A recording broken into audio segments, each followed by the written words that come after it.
Төрөний санал одоо зол жаргал гэдэг хүн шиг гараад ирвэл яах вэ гэдэг гэснээр л унгаарчлаа л да. Ер нь бол нэг хүний ажиллагаанаас болоод цаашдаа тэр хүнээс айсан хууль гаргана гэдэг бол өөрөө хууль биш шүү. Бид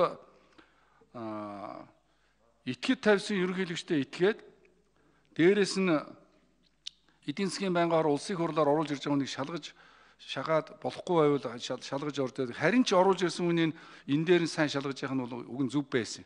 Гэхдээ одоо яг нэгэнтэй унцчлаа. Зүгээр энэ дээр ахиад л хэлж байгаад Монгол банкны ерөнхийлөгч, тэргүүн дэд ерөнхийлөгч, дэд ерөнхийлөгч цалингийн хэмжээг итгэл зүйрээр улсын хурал батална гэдэг юм аа.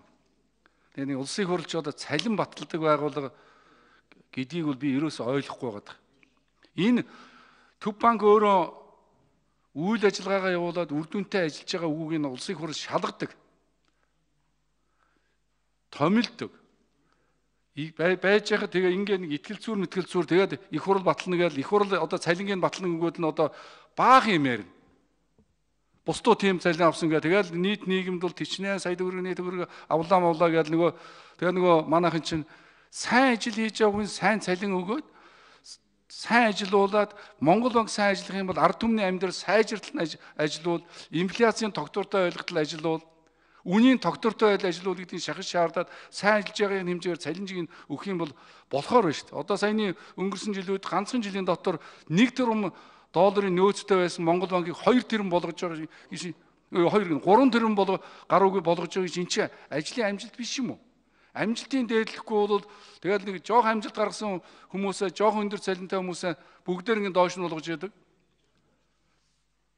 Доош нь баг байгаа цалинтай хүмүүсийн дээш нь болгоод өглөө би хэлсэн 300 мянган төгрөгийн тэтгэвртэй байж байгаа хүмүүсээ юу гэдгийг 500 мянга болгоо 600 мянга болгоо гэдэг асуудлаа ярих болохоос биш ажил хийгээд өнөөдөр 1 тэрбум төгрөгийн тэрбум долларын нөөцтэй байсан бол хин ч ярихгүй шүү дээ.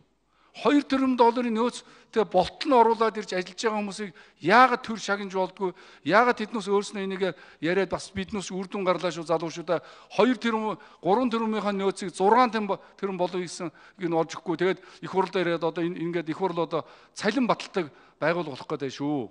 Энэ бол буруу шүү.